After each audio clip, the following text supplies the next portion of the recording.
Hello, everyone. I am Cody. And I'm Brent. And we are the Hugonauts. And we are rolling out the red carpet here at Worldcon 2022 for interviews with authors and content creators.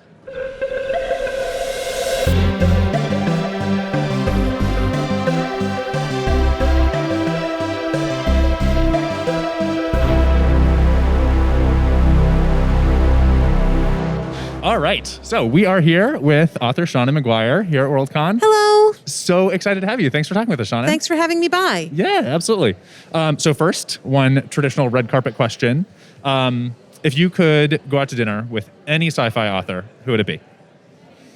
Stephen King. Yeah? How come? Yeah. He's been my favorite author since I was 9.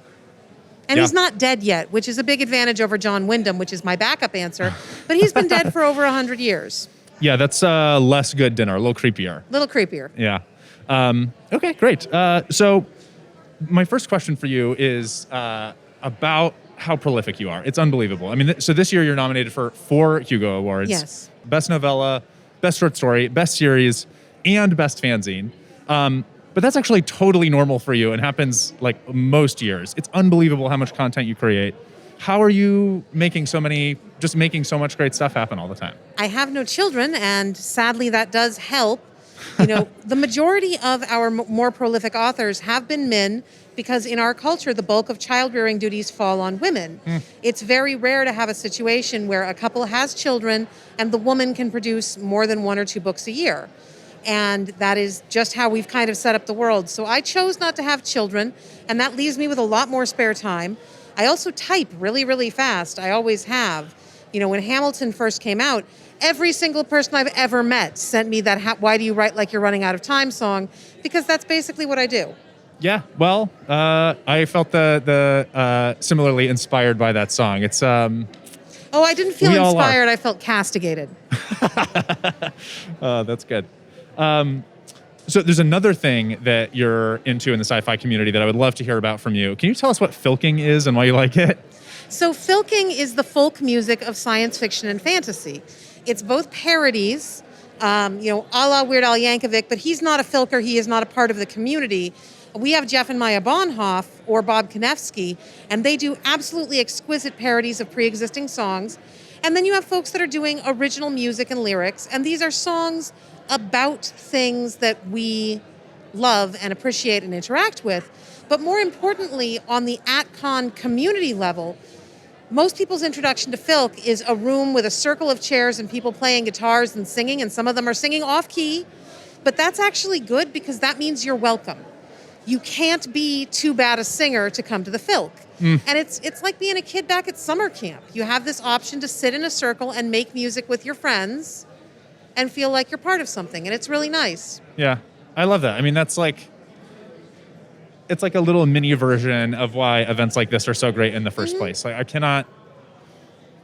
Cody and I got into this because reading sci-fi is a lonely thing, and it has been so nice to meet so many wonderful people, especially here, who are so much a part of this community. So it's been great.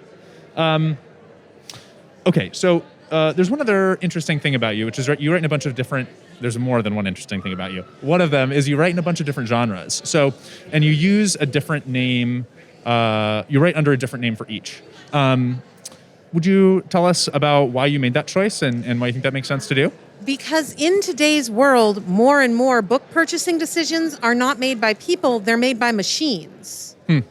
So my first book was Rosemary and Rue, which is the start of the October Days series. It's a fairly traditional urban fantasy written under my own name. Less than a year later, Feed came out, and that is a hard science zombie apocalypse political thriller. You know, the science took me 3.5 years to research. It's meticulous. It is not the same kind of book at all. And the publisher who purchased Feed did not want to yoke their bookstore orders to the presumed sales of what seemed destined to be a mid-list urban fantasy title. Yep. And that is entirely the purpose of it. You know, if Mira tanks, Seanan will be fine because their names are not connected by the computer. Interesting. But also, people have ideas about branding, whether conscious or not. They expect certain things. When you pick up a shonen book, you're expecting a certain number of qualities. When you pick up a Mira book, you're expecting different qualities. If you pick up a shonen book and I am literally vivisecting someone on page 10, you're probably going to be kind of annoyed at me. And I would prefer not to put my readers through that when I don't have to. And this is something we've seen before. Disney Pictures created Touchstone in the 1990s solely to avoid anyone ever uttering the sentence, Walt Disney presents Reservoir Dogs. So I'm kind of there. Yeah, absolutely. No, I think that makes perfect sense. And we're primarily a sci-fi podcast, so Feed is what what I've read and liked. So I have a couple sort of specific questions about that series, actually.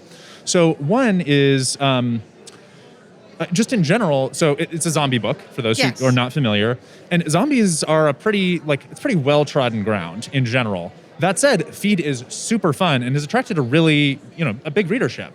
And so I'm curious, what made you want to get into a pretty crowded subgenre, but then at the same time, what did you do that kind of helped you stand out and succeed in that space? So I love zombies, I genuinely do.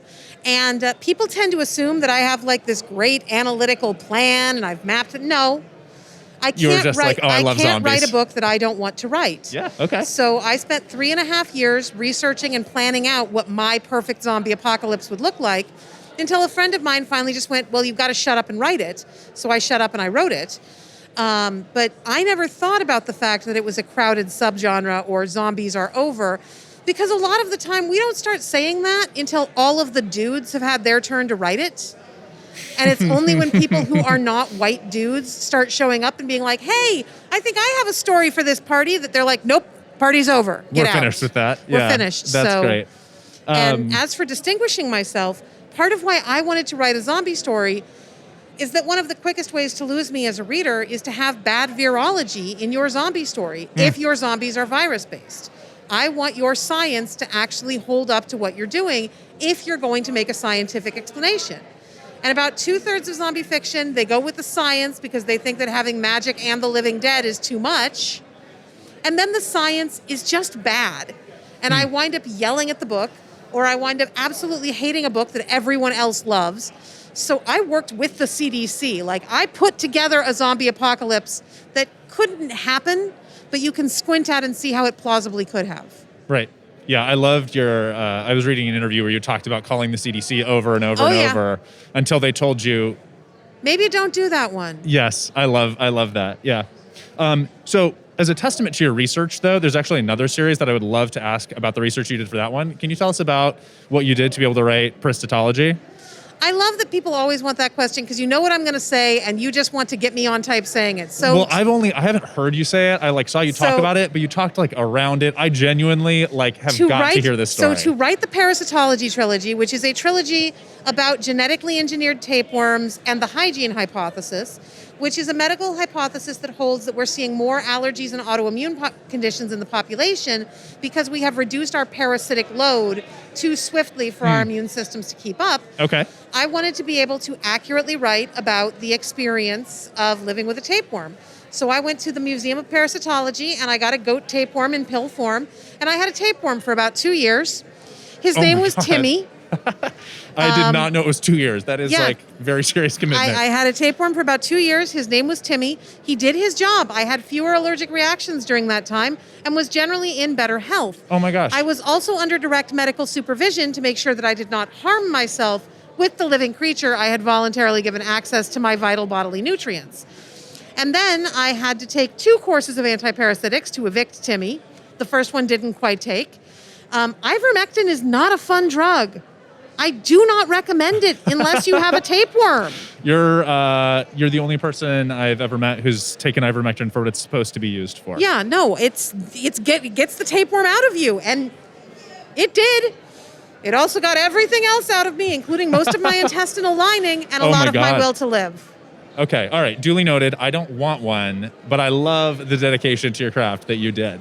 All right, so there's another thing that you did in Feed that to me was really quite rare, and I would love to ask you, we do no spoilers on the show, so I'm not going to say too much, but the way I'll ask this question is that... Are Are you talking a about lot the of people, bad thing? a lot of people die. Yeah. Oh, yeah. And so I'm curious to hear your take sort of generally on the idea of like plot armor in your books. Is anyone unsafe, or is there anyone ever a character that you're like, oh, I know that nothing bad is going to happen to them? So there are occasionally characters where nothing bad will happen, and those are generally what I refer to as the load-bearing lesbians. Okay. You cannot kill the only representation that a group has in your area. When the Newsflash trilogy first came out, the character of Mahir was basically the only continental Indian character in mainstream science fiction. Interesting. Okay. I literally got a call from my editor saying, we've got mail coming in, people love the books, you can't kill Mahir. And I said, why not? And he explained that, because he's the only continental Indian. And I said, well, I just wiped out India. Is that okay? And he said, yeah, that's fine. But you have to keep this named character. Oh, that's amazing. Most of the authors that, take flack for, oh, you're playing into bury your gays, you're killing these characters, it's because they don't have enough diversity. If you have interesting. enough diversity, you can kill basically anyone you want to serve your plot. But when someone is the only woman, the only person that isn't white, the only queer person, the only disabled character, if that character dies, you're going to have a lot more examination of why you made that choice. Interesting. That's really interesting. I also love the fact that I feel like we're letting the cat out of the bag a little bit here, and you're getting a lot more fan mail from people who are telling you they love a particular character, so you won't kill them next time around. But that doesn't actually work unless you have a good reason. But they can try. For sure. Okay, great. All right. Well, so to wrap up here, I have a few questions for you, sort of about this year's Hugos and what you've been reading recently. So, first off, what vote were you most excited to cast this year in the Hugos in any category? Your own stuff aside, I sure hope you voted for yourself. Best novella. Yeah? I did not vote for myself. No way. I You didn't? voted for The Past is Red by Catherine Valenti. Okay, amazing. How That come? book is a work of towering genius. It deserves the award. And if I lose to her, I will be delighted. That's a great answer. Okay, and then is there anything? Maybe it's the same answer, but in the last couple of years, any sci-fi you've read that you particularly loved that you think more people should know about? Nettle and Bone by T. Kingfisher is this generation's last unicorn. It is genuinely glorious. Naomi Novik is about to finish out her YA trilogy, the Scholomance books. A Deadly Education is out now, as is The Last Graduate. The Golden Enclaves is coming up. I've been fortunate enough to read an early copy. She sticks the landing beautifully enough that I actually called her at home and called her names. You were mad it was so good? I was mad it was so good. So, I love that. Okay, great. All right, and who's the first person you're going to call if you do win a Hugo this year? everyone's here. Like the majority of the people who are my support structure are here with me. I will probably wind up calling my agent because otherwise she will set me on fire. And I think her agency contract actually allows that. So my agent. In cases of negligence on your part? Yeah. Okay. And then finally, what are you working on next? What can we look forward to next from you? I am currently finishing up the fourth of the A. Deborah Baker books, which is the Up and Under series that I do through Tor.com. And then as soon as that's done, I'm going to finish up the next To Me, Not to You Wayward Children book, which will be coming out in January of 2024. Oh, because there's another Wayward Children Because there's another between. Wayward Children book that's already done and getting ready to go to print. Do you know when have you gotten a date yet on that one? Yes, that's January 2023. Okay. So for both of the next January 1st, we've got something to look forward to. Okay, awesome. All right, well, it's been so wonderful talking with you. Thank you for having me. Thanks for taking the time.